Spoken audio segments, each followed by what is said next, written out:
Ready. And we're live. Hi, friends. Hope you're all awesome today. I have a really special person here. He's my new friend, John Zenir. He's an attorney, Esquire. John Zenir, Esquire. Thank you, Harjeet. It's a pleasure to be here with you this afternoon. I'm Oh, sure thank we're you. going to share an interesting conversation with your audience today. Thank you so much. We do appreciate you being here. Uh, as far as from what we were talking about last week, and this opened up my eyes as well, is the importance of estate law. So I thought this was really important to share. So I hope this gives value to somebody out there who's watching this. But before we do any of that, I want to just really thank you, John, for taking the time out of your day to share your knowledge, your wisdom, and your expertise to all of us. And right now, like, I just would want to know where did your passion for law come from, and what's your story? Well, gee, how much time do we have? The no, I think what I hear you asking me um, is why do I do what I do? How did I get there, and want to share that why? And Yeah, when people ask me what I do, is I tell them what I really do is I try to help people focus on creating new beginnings because I understand and appreciate just how important it is for people to gain clarity and security for their future. And I come from a background, I didn't start practicing law till I was in my 40s. Prior to that, I had a cleaning supply business, and I discovered that I love building things centered around people. And I started working with people to help them learn how to save money cleaning large office buildings. And I love that. I started also to get the law school bug, and the way I got the law school bug is my dad had been an attorney, and I liked the law, but I didn't have anything to do with my father as a kid. We didn't really engage until I was 27 and had my first child, and then a new world opened up to me, and we started talking about the law. I got interested in the law. I went to school part time. Lo and behold, next thing I knew, I was practicing law. And I learned when I started practicing law that the wonderful thing about the law at that time is everything that I did before in my life led me to where I was. And I was in the exact right position where the universe intended for me um, to be. Because I learned that as I mentioned earlier, I like to build things. I like to see people grow. I like to see the people on my team grow. I like to see my clients grow by learning new things. So my areas of the law are estate planning and also family law and divorce law, all things that are very emotional and very much about creating new beginnings. And I find that by trying to add as much valuable value to people's lives as possible, I feel great about what I do, and it really, I hope, helps some number of people, and that's what keeps me going and what I enjoy about doing what I do. And it's in a shortened version by about 35 stories, the why why of what I do, and in estate planning, what I find is particularly with families, the first thing that they may want to consider is what are we going to do to secure our children in the future? And not a lot of people give that much thought. Most of us just go on with our lives in our 20s, 30s, and 40s, and sometimes into our 60s without giving any thought to what's going to happen with our kids if, in fact, anything happens to us during those years. And if you're lucky, you don't know of anybody who was in a negative position mhm. because they died prematurely and did not plan for their kids. So it's the first thing that we always try to focus on is the planning for the children in the future. if both parents, or if it's a one-parent family, if somebody passes away, uh, who's going to care for those children? What processes are you going to put into place to make sure someone of your choice will care for the children?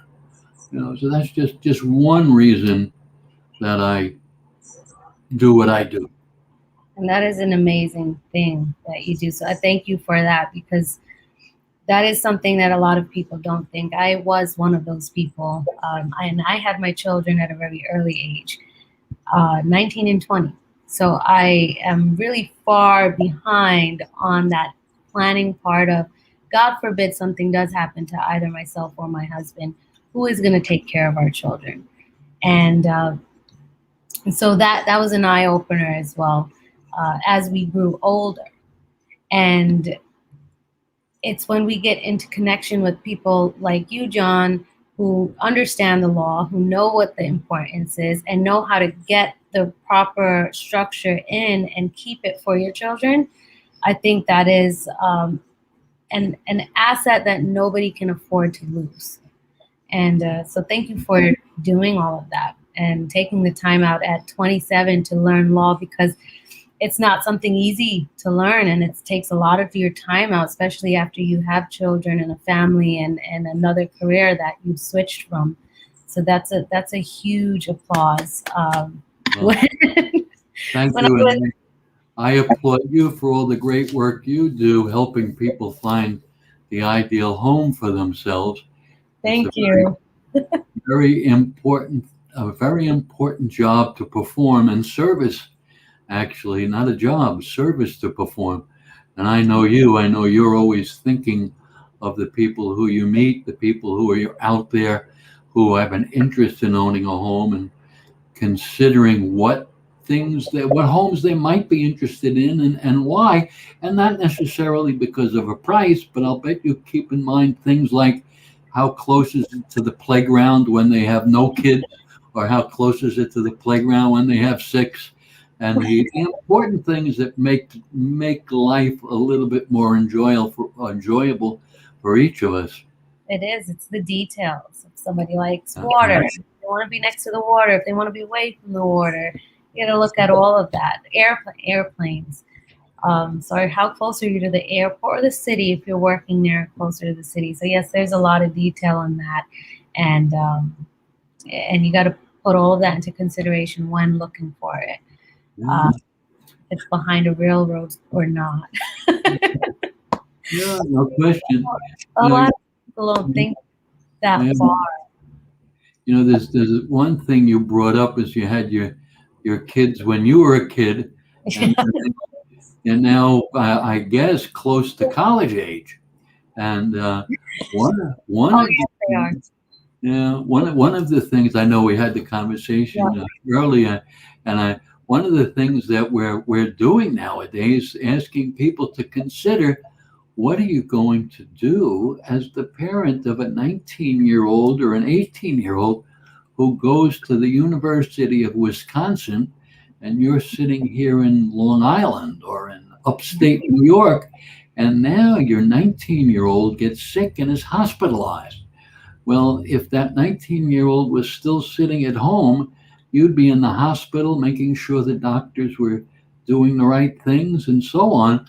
But when you're here in New York, and your 19-year-old, who is now considered an adult, is in a hospital, and the hospital takes the position that the 19-year-old is not permitted to share, not permitting them by law to share any information with the parent. What a horrible position to be in. Can you imagine if that was to happen here in New York? And of course it does happen in New York. But we can take care of that as parents by having a conversation with our on their way to college kids, and saying, look, let's sign. Why don't you go ahead and sign a power of attorney allowing mom and I to take care of business if you become injured, to take care of your bills, to be able to take care of agreements that you've made, to take care of things in that may need to be done in the hospital for you, because of course we may be in a better position to help you make a decision Yeah. than the child making the decision totally on their own. So I think that that's one thing that a lot of people have not considered, and trying to tell as many people about it as possible.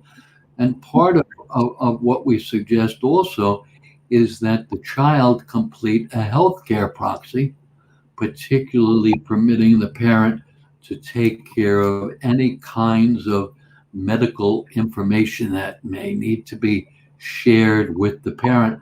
And it can eliminate so much potential hardship.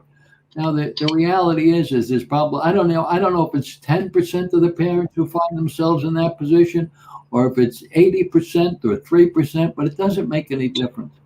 It's such a small thing to do for additional security to provide your kid with while they're away at college, to know that you can participate with them.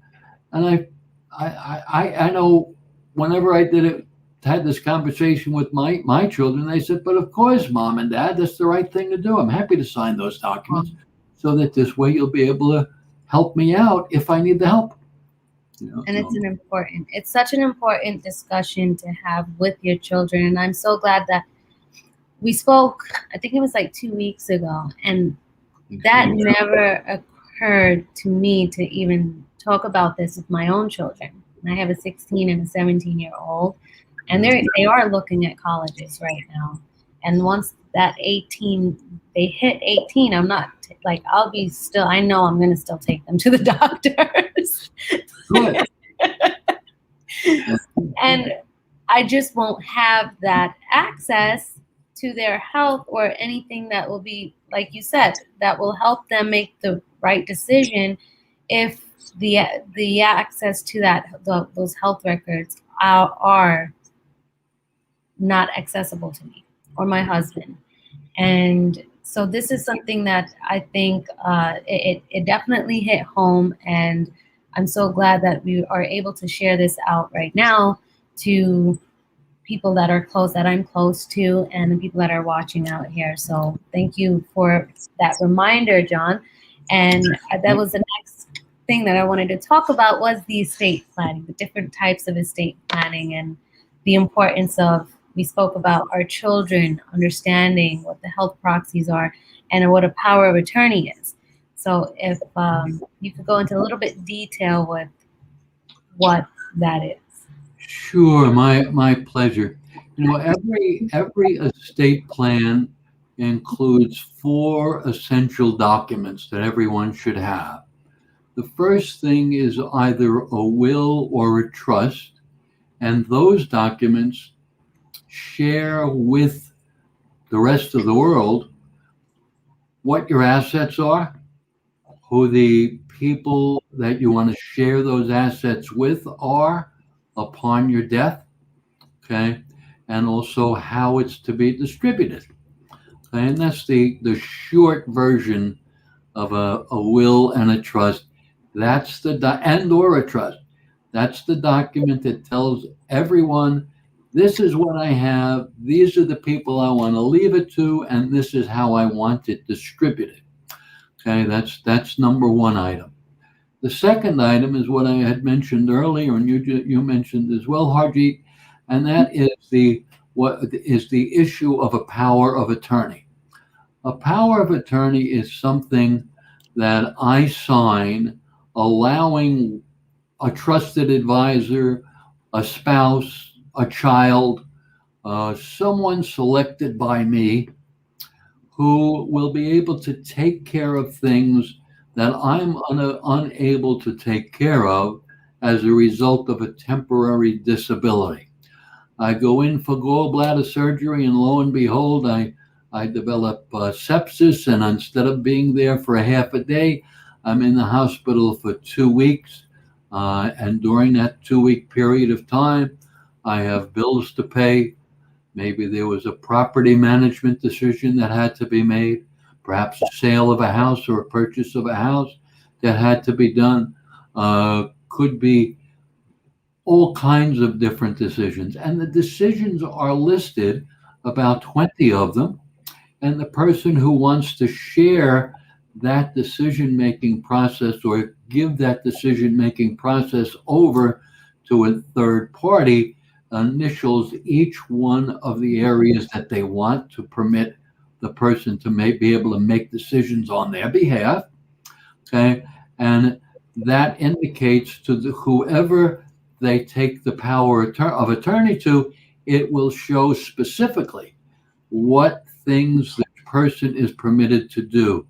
Now, one of the things the person who has the power of attorney, and I'll use my son Jonathan as an example, he has my power of attorney. Okay, he knows that if I'm disabled, he has to fill out an additional affidavit telling the bank that this power of attorney is currently in effect. Okay, because of the fact that my dad is disabled on a temporary basis, and please allow me to have access to the account. So he swears to the fact that the power of attorney is still in effect, and he provides the bank with a copy of the power of attorney, which stays on file until such time as I go ahead or he goes ahead and tells the bank that he no longer needs that proxy, that power of attorney at that time. It saves an awful lot of problems. Did you have a question, Harji? No, I'm like soaking in all of this information. Okay, well, I we did can. want to mention just real quickly, if anybody in the audience does, this is on live stream, YouTube, Facebook, and LinkedIn. So if you do have a question, you can ask it in the comments, and we'll be able to see it. So then John can answer any questions that you have when we're done. Just wanted to make sure everyone knew that, whoever's watching. And with the power of the attorney and that proxy, so when someone does an affidavit, where would they get that from, and who are they going to get that signed? Like, you would need to get that notarized. That affidavit would be provided to them by the attorney when Okay. they first go ahead, when the grantor of the power of attorney first puts together the power of attorney. That affidavit is attached to the document and is filled out at the time that the affidavit is needed. You can fill in all of the blanks except the date that it's effective, because of the fact that the person, me, I'm disabled, so, and you put in the date of the disability, so that this way the person, which would be the bank, is aware that right now I'm undergoing some form of a disability, and therefore the person who I've granted the power of attorney to needs to go ahead and act on my behalf. Okay, and there's a tremendous number of things that they're able to do. They can buy and sell stock. They can go ahead and purchase property, as I mentioned earlier. They can pay bills. They can sell different products that I may have. There's virtually nothing that they can't do to be of assistance to me that I would normally be doing on my own. Okay.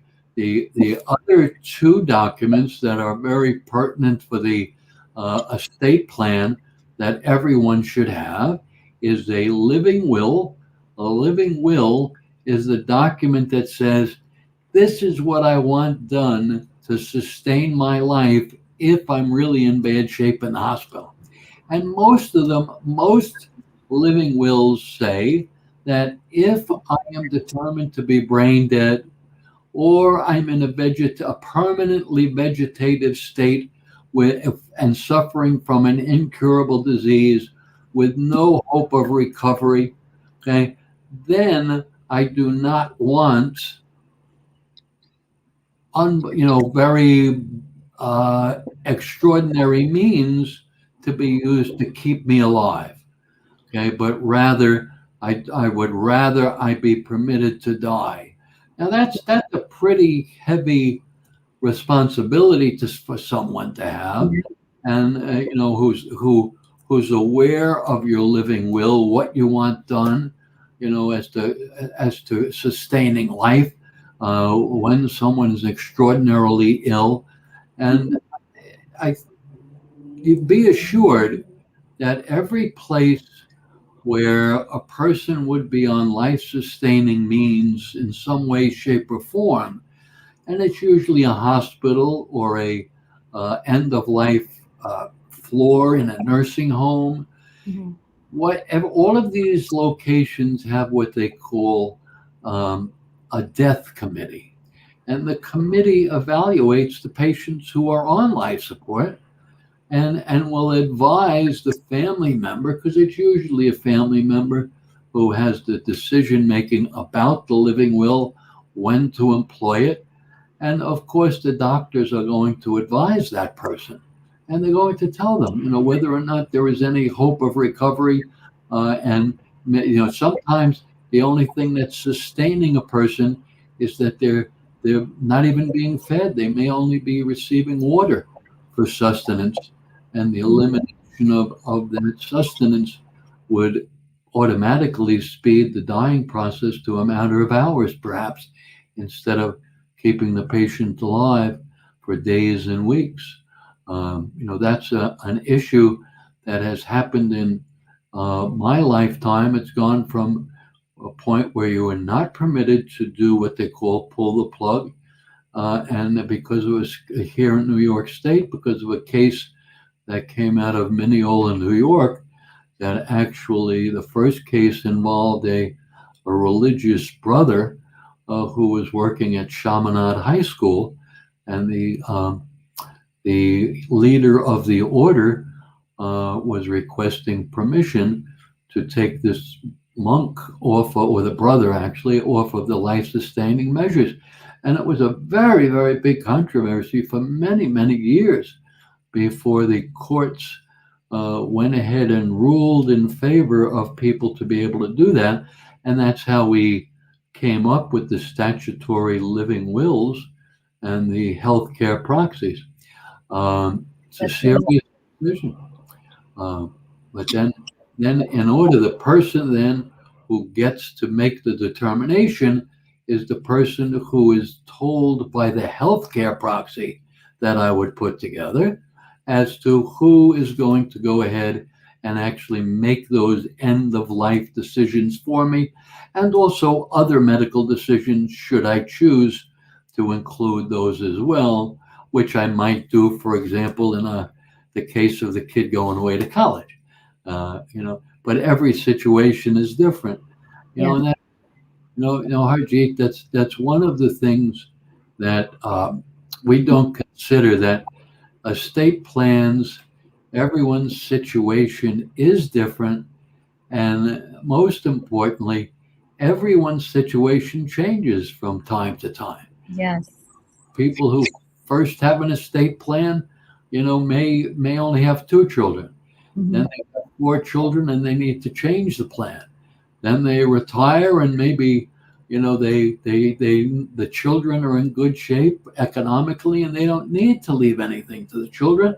The Mhm. parents, the now grandparents, would prefer to set up in their wills or their trust the grandchildren because of the economic abilities that their own children have. So it's not something that is a one-time conversation. Yeah, I was just gonna say that's like not a set in stone. Once you get it, this is what it is. You can change it throughout, and and that's really cool because like I had my two children early on, and then later on I had my third one. I think 12 years later. So like you would want to keep all of this up to date. And like my parents, they went from one grandchild to two to three to four, five. Now that five. Now there's five. Congratulations to them. Very nice. you. No, So there's no question. It's one area where we as humans seem to automatically be hesitant to do anything about it, yes, and in reality, we should be thinking about it and reviewing it every 3 or 4 years, probably. You know, yeah, uh, it's important. I and feel like it's so important, and I feel like you've really opened my eyes on looking at it more frequently than rather than just only thinking about it, to take action on it. That's even the more important part, is to take the action, because I feel like a lot of us, what we experience is that there's that fear of death. There's that fear of that nothing's going to happen. I don't want to think about it right now, Right. and that keeps us away from thinking about what may happen to us and what we would need in order to keep everything together, and prevents us from meeting experts like you, John, who can help us see the bigger picture and plan for our future. Well, that's a good point that you bring up. Hello, sweetheart. How you doing? She's here. Yeah. She wants to know if she's on. Yes. Yes. She wanted to know if she's on TV punishment. I said yes, she I, is. I was going to ask if there was anything she disagreed with. So I She didn't. I like to make friends. I don't want to start off with an argument with your daughter there.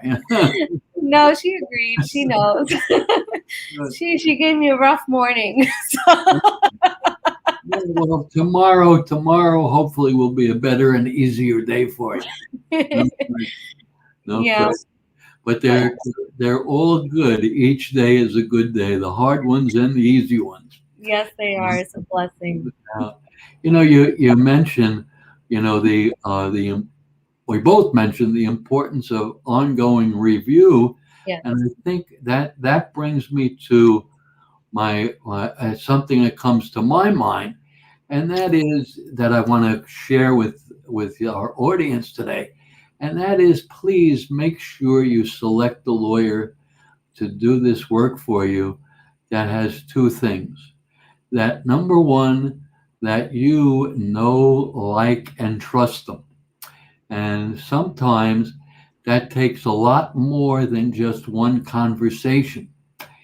And also make sure that you hire an attorney who has some life experience, because much of the issues of the changes that happen in our lives are experienced and by an older attorney as opposed to a younger one. And younger attorneys are wonderful people. I love them dearly. We're all great people. It's just that when you're dealing with blended families, with step parents, with adopted children, with foster children, you need to speak with someone you know, like, and trust, who also has some number of years of experience or has other people they can rely on to share those years of experience, because you don't get to have experience merely by wanting it. You have to live it. And that can be a very important factor in estate planning. Um, so, those are the two things that I urge your audience to look for when they seek out counsel in this area, or in No, any area for that matter. Right. yes, I totally agree. 100%. Know, like, and trust your attorney, and look at the life experience that they do have. That is a major factor in choosing an attorney that's going to help you organize and plan for your future, and not only just your future, your family's future, and the future of the legacy that you leave behind. So, Very true. Very true. One of the things I wanted to point out to our friends today is the difference between a will and a trust. Um, I, at this stage of my career, I am no longer recommending wills. There may be some people who should only have a will, possibly, mhm. few and far between. And the reason why I no longer recommend wills for people is because when you have a will, automatically it must go into probate court. It must go to what we call in New York State the surrogates court. Okay. Surrogates court takes a very long time, It's very busy, particularly now, post or during COVID. There's a lot more petitions that have been filed. If you don't have a will or a trust, and you have property to leave, you also must go to surrogate's court. That's called an administration proceeding. If you have a will, that's called a probate proceeding. It takes a very long time. It's a public document, which means that anyone at all is permitted to review your will in the surrogate's court at any time. And it's very easy for someone to contest the will should they choose to do so. But for me, the most important issues are that it's lengthy, it's expensive because you must have a lawyer to do that. You must also pay the probate court based upon the size of the estate, which is a cost. Whereas with a will, with a trust, I should say, you don't have any of that expense because a trust is essentially a private contract between the grantor of the trust, that's me, the person who's writing my trust. I'm going to make my trust and I'm going to call it the Zenir Family Revocable Trust, hypothetically. And what I'm going to do is I'm going to put my property in there and I'm going to make me the first trustee. So now what happens is I continue to control my property, although I'm also going to go ahead if I own a piece of land or a home or a rental building, I'll go ahead and I'll rename that building or retitle it as being the property of the Zenir Family Revocable Trust. Okay? And now what happens is that's a private contract and it does not go through probate. The property that I have that I want to pass along, I can pass along to my heirs without any governmental interference whatsoever.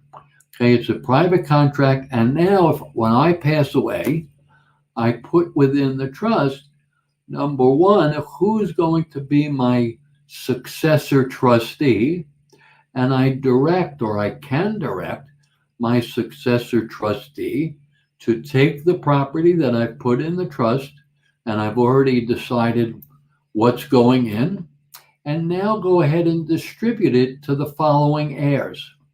Okay, so I maintain total control right up until I die.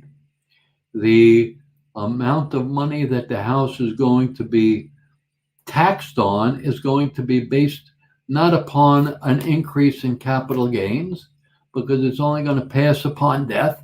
So there won't be any capital gains tax to pay.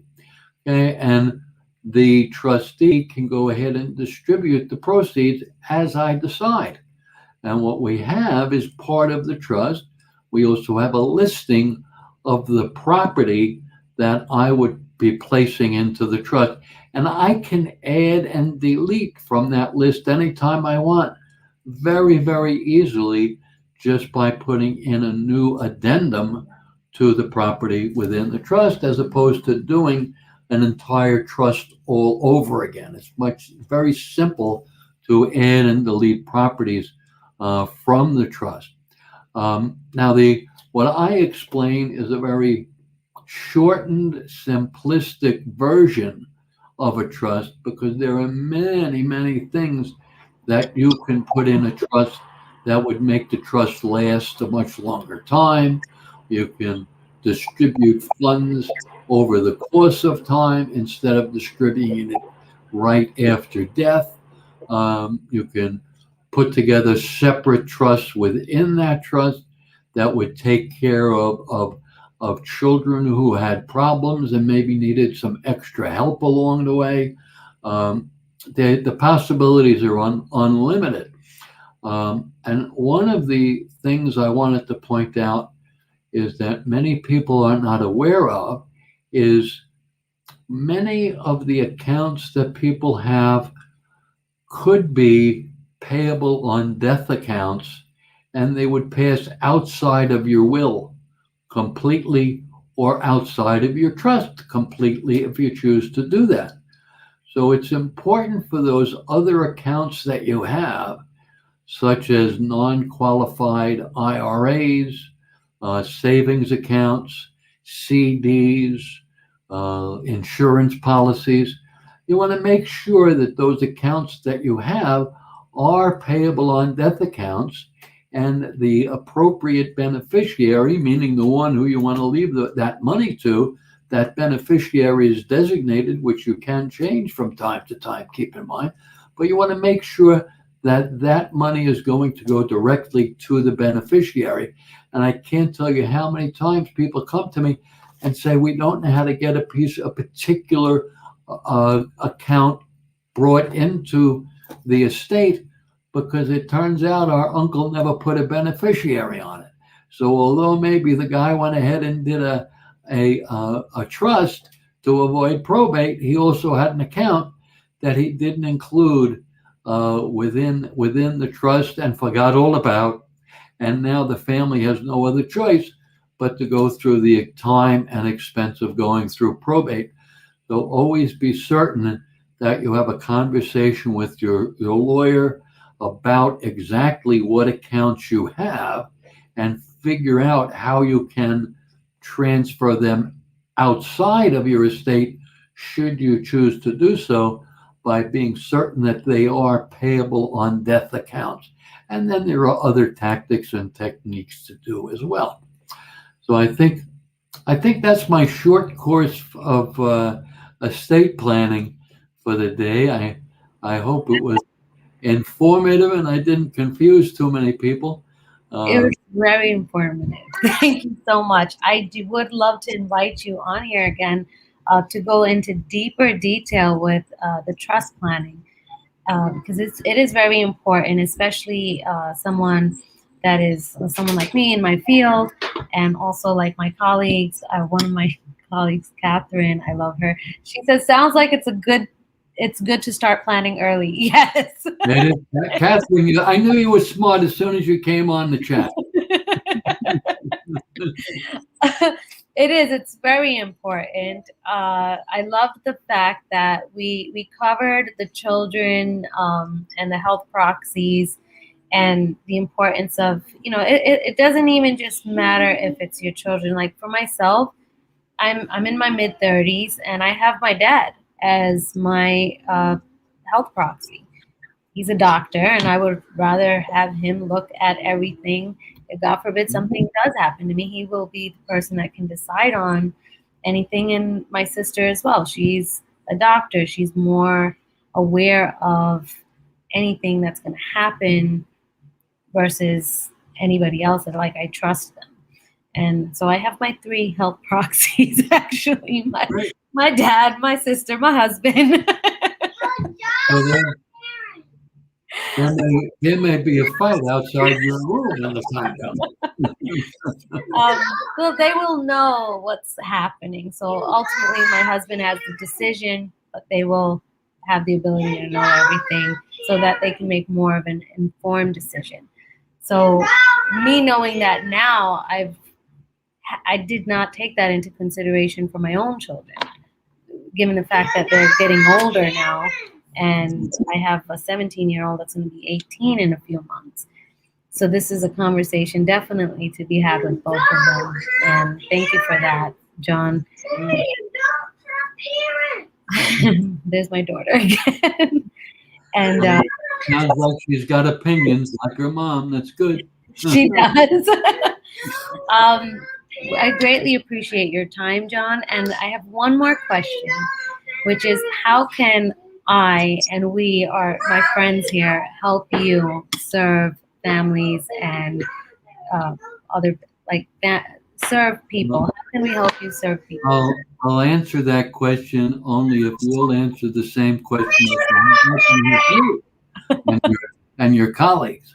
They, they, and I think we both would probably have the same answer.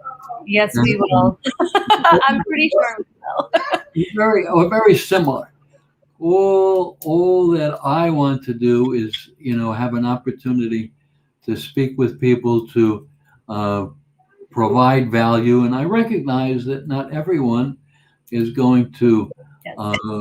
to have additional questions for me, and there are many people who are going to find other folks, because there's a lot of people like you and I, Harjeet, who are always looking to provide value to other people. So you can help me by putting me in touch with other individuals, other groups who would like me to spend or be nice enough to ask me to spend a half hour or an hour answering questions or making a presentation on a topic that's Sorry. of interest to the audience in a particular area that I work in. So that's my But answer. I apologize. Can I help you and your colleagues? John, the same thing. I want to learn how I can help your network, how I can help your people. If you can introduce me to whoever, the question really is, how can I help service you and how can I help you make your life better than it was 10 minutes ago or a day ago? And that's really my goal. If I could help one person a day, that will make my day. Well, some of the one of the full areas of the areas that I practice in, as you know, Harjeet, in addition to estate planning, is, as I mentioned earlier, family law and divorce, and it's kind of all goes together, and that's how why I'm in those fields. And as I encounter people who are going through divorce and are looking to sell their home, and are looking for ideas about how to do that, you Mhm. know, I'm happy to refer those folks to you because I know you will provide them Thank with you. with value, no question about it. Thank you, John. I appreciate it. My And I know, like, this is something I don't know if a lot of agents do this, and it's just a little tip. Uh, Most of the time, when people are buying houses, they're either upgrading or they're downgrading their house. I don't want to say downgrading, but they're going a bit smaller because their children have grown out of the house and they're looking for something smaller, or whatever the reason may be. They just may want to live in a smaller house, or they're growing and they have a growing family.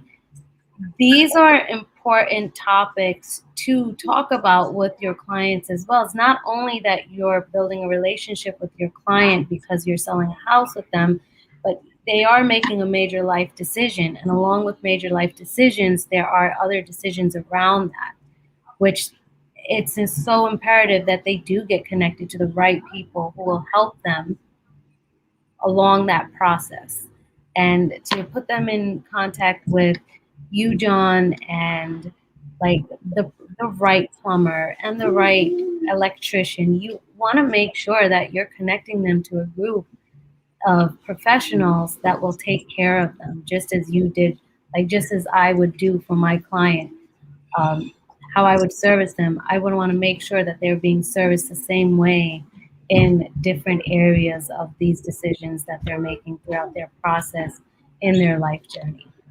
So I hope that helps somebody. It's so important. One of the things that my office, and I'm sure you and many of your colleagues do the same, is I make it a habit of trying to make sure that we make a phone call to everyone we've ever done business with every year, just to say hi, how you doing, and is there anything that I can do to help you? That's all. Yeah. Just you know, and I find nothing is more satisfying than somebody calling and saying, you called me every year for the last 3 years, and I'm looking for a plumber. You got a plumber? There's nothing nicer than to know that Yeah. they're reaching out for another professional because of the fact that we have kept in touch and shown interest in them. Yes. And that's what we all need to do. And that's the reward. The reward is really how um, How effectively are you impacting somebody's life and the progress of it? I had the most wonderful experience last night, Harjeet. I was invited to speak with 15 people in a statewide organization. That is And awesome. it was scheduled from 7:30 till 8:30. Well, we finally cut it off at about 9:15.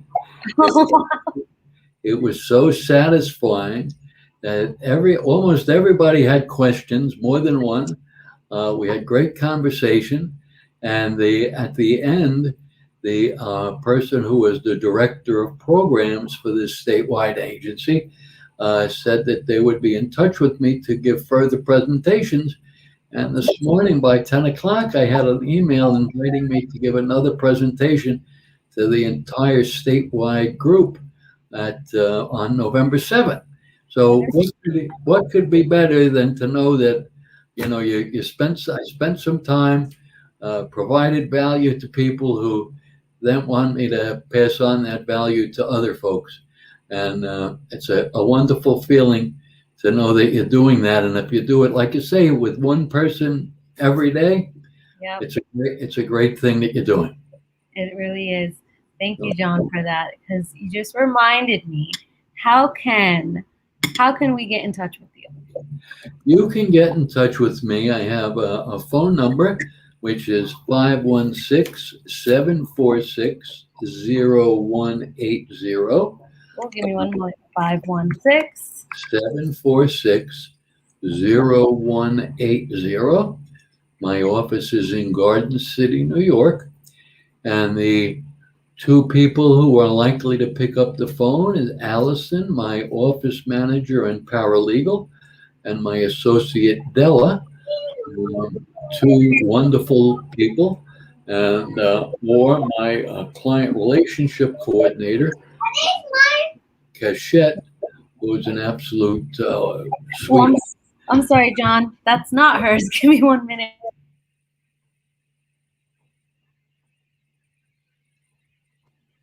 I apologize. She just Oh, took my registration for my cars and ran with it. all right. So Well, you're in she's Garden City. That's your Garden number up City. there on if you see right there, that's That's the right number. there. There's John's number. That's it. And who are we going to get in contact with? Yeah, Allison? other than myself, there were three people that they talked to. A young woman by the name of Cachette, Keshet. Another, she's my client relationship coordinator. Another person who's my associate, Della, and Allison, who's my office manager paralegal. Okay, and if we don't pick up the phone, leave a message. We'll get back to you as quickly as possible. We pride ourselves on returning phone calls usually the same day. And then also at John at jmzesq.com, and my website where you might find some additional. I'm sorry, John. Can you repeat that? John at John at jmzesq.com.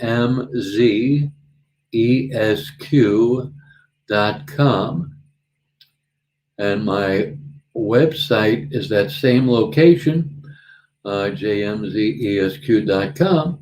And there are videos there as well as on YouTube about different topics. And you can gain some additional knowledge by looking through those different videos and the other input that we've put in there. There was so much information that I found on your website, John. I must say it was really valuable, and I love the 5 points that you brought out on estate plan on planning. So thank you for that so much. I did a little bit of research before I got on. Thank you so much. You're welcome. Thank you again for joining. I wish we were in person. I would have shared my jaw with you. As you see on the top, it says Jai with Realtor Jeet. So normally we would have tea or coffee if you wanted, whichever one. But I do make a special jar that my dad taught me how to make. I think Very good. Well, I, I look forward to having some down the road. yes, you will soon. I'm going to invite you, and we're going to have some chai and talk more about that trust because I am really interested in learning more about it. And I know everyone out there is really interested in learning more about that because it is um, it's a tricky subject and topic to talk about, especially if you don't know anything about it. So Great. I would love to hear it from the expert. My pleasure. Whenever when we I think we have an appointment set up, and we'll get conversating, as they say. Yes, we will. Have Well, an awesome day, John. Thank you so much again. you And do the same. And thank you, Ajit. You've been a wonderful hostess. It's been a pleasure speaking with you. Thank uh, you so I much for appreciate you. inviting me. Oh, thank you. I'm definitely going to invite you again, and hopefully it would be in person where we could actually have some job coffee together, Sure. uh, and the baby won't be crying in the back. But there's John's numbers, guys. Please do reach out to him. This is really an important topic to understand. If you don't understand it and don't have anybody to speak to or just want to know more about it, do reach out to John. And he's local, he's here in Garden City, um, and he'll be able to help you. Thank you again. My pleasure. Thank you. Bye bye. Have a wonderful evening. Take care.